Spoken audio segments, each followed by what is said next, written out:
So with your friend, actually, you can say, yo, you hit me. Yo, stop that. Okay, I'm sorry. And then you're gonna really stop. You're not scared to like be like a bit rough, but like Yeah, but like just tough communicate. love. Tough love. Exactly. In any case, so it started. So we'll see what's gonna happen as we mentioned. I'm really curious to see the evolution of the game. Unfortunately, letting Tekk on the front line, allowing him to just like get hit by that up smash. So we'll see how that's gonna evolve because like Puff and Marth, it's not a team that we used to see. Let's go that roulade! They read the role. Just Tekk, he loves reading those roles. That's the classic Tekk, and he's been doing it very much in this. Since we've been playing against recently. So very close again, a little bit of an advantage. Mahie is going to want to keep that stock as long as possible. That's why he's staying under the platform, so he isn't possible to be hit by like a coming in drill or dare from Falco. I mean, it's also a lot of their style. Tekk is an aggressive buff, Mahie is a defensive Marth, So at some point that makes sense. Hopla! Tiny up tilt found, rest obviously already pressed. So yeah. So I'm looking forward to see what's gonna happen for sure. But definitely Tekk trying to create a game, create reaction from the opponent, and Mahie is punishing it afterwards. Definitely. I mean, you gotta be like someone.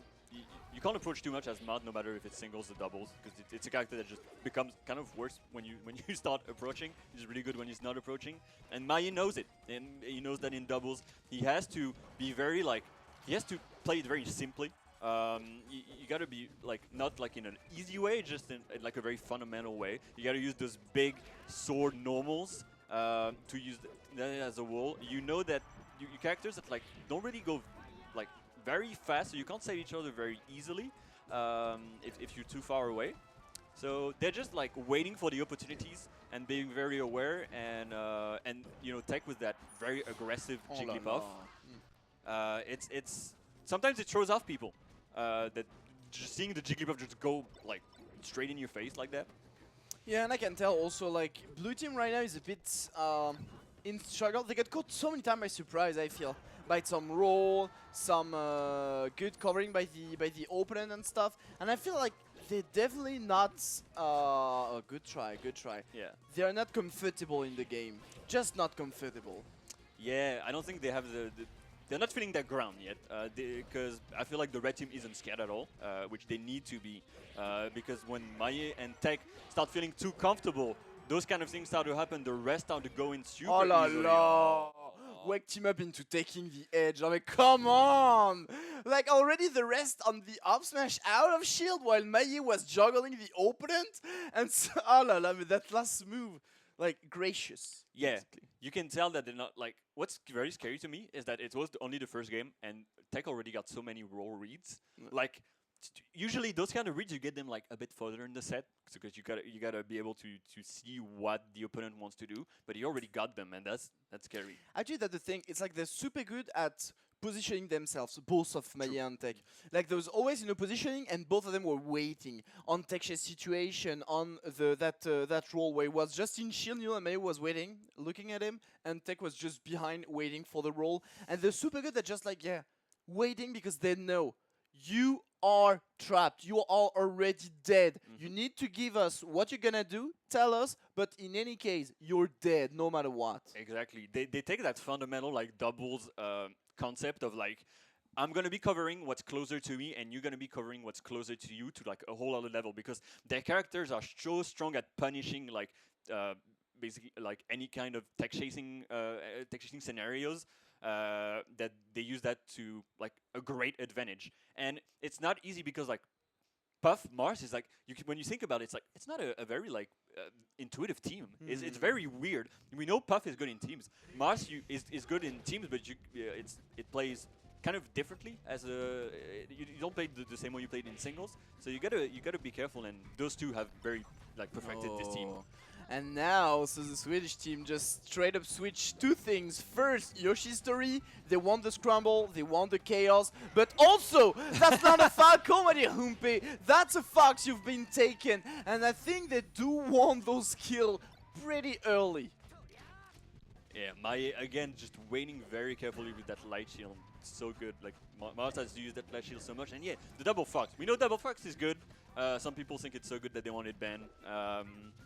Especially on Yoshi, it's absolutely amazing to create that chaos and to get those kills so quick. Oh, that was so beautiful. Good lord. What these those kind of situation, you know? Yeah. Like they know. They're very good at knowing what's gonna happen and just like killing their opponent. Yeah, I mean, any kind of like other like Puff Master would have been like, okay, we're gonna take on like the second or third hit after that fair. But no, it's just, oh, I see the tipper fair. Yeah, I know I can get a rest there. I know the trajectory. I know everything. And to be fair, like also surviving with Puff in doubles is way harder than in singles, obviously, because you're gonna need to help your opponent, you're gonna need to move around, and you can't also avoid two opponents indefinitely, basically. Yeah. So you're gonna take a lot of person, you're gonna die quite early, so finding those rests is really important. Exactly.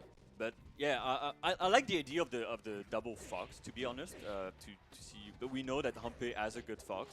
And in doubles, I think your fox has to be like very fundamentally good, and we know that Humpe has that. It's very much about like how clean you can be, more than like how quick or like how technical you can be. And for now, it's going pretty well. It's much closer. We've got a good up smash for what I believe is Humpe. Q was amazing. All of those that moment, he was super good at figuring out Tekk and how forcing him to approach to make a mistake and punished him just right after.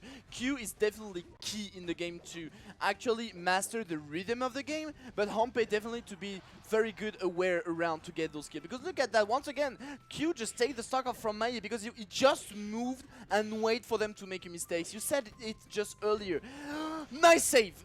So yeah, you said it on the fact that Marv is a good character that when you want to be defensive, wait for the opponent to approach, but he's playing the opposite now. Yeah. They force the red team to approach, and that's terrible for them. Oh no! Oh, no. And now Mahie has an opportunity to make the comeback. We've got Q. We know his fox is extremely good in like 2v2 situation, but how good is he in 1v1s? He's got the great read on the overshoot with the down tilt.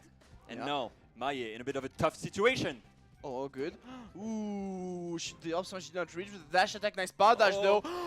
Nice crouch, but he's still under. And now this is what you don't want to get hit by. Ah la la la la la la.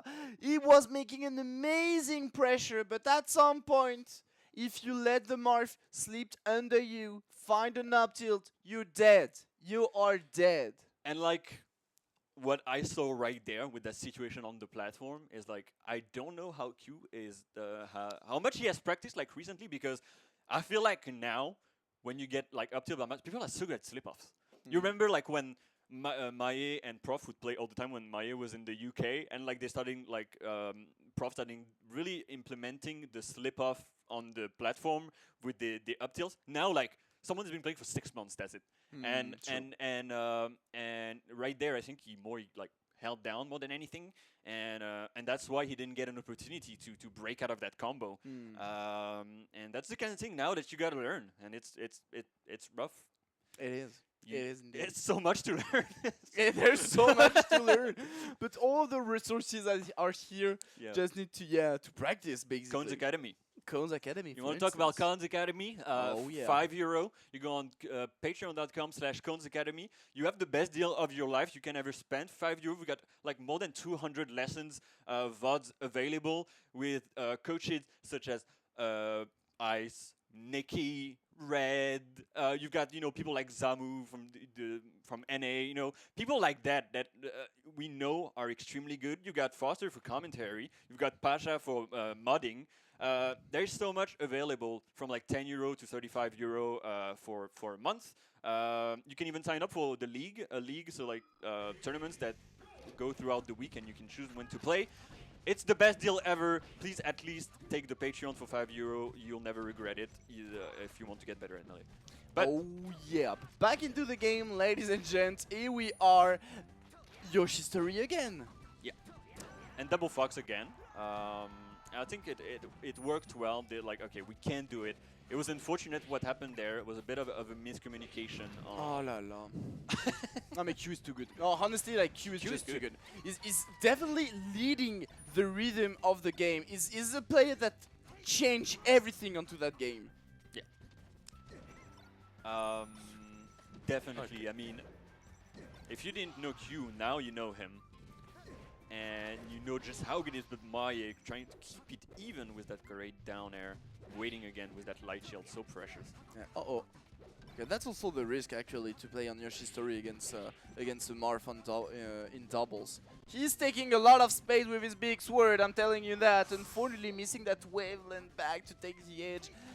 Losing the stock again. You do not want to let the red team in lead because of that, especially taking another stock and still getting the lead now. Yeah, because once they have the lead, they can stay back a bit more, and then it's a bit. Blue has to approach, and that's as you said just before. It's exactly what they don't want, and they managed to make it work last game, which was making the red team approach.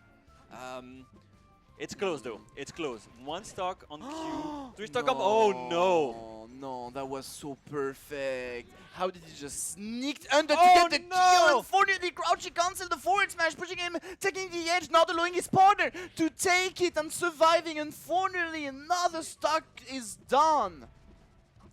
And now it's. I mean, red team has got such an advantage mentally and in the game. That's tough indeed, and you can tell also like now the blue team is just afraid, like they don't know what's gonna happen obviously, but what a back air! Oh. Humpe! 64%. Oh, it actually gets the force smash. I was gonna say they're gonna focus on Humpe, but if you can get the kill, definitely. I mean that's on point. Up. Yeah, obviously. Yeah, just like you say, up. Just 1-2. Yeah, and now it's like Marth, you get the grab, we win.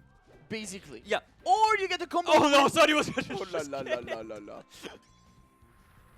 And there we go. Or maybe not. Yeah, just grab the edge. Don't try to do anything fancy. Randall just smiling at you with his big grin. Just, I'm so close. I'm so close. You won't let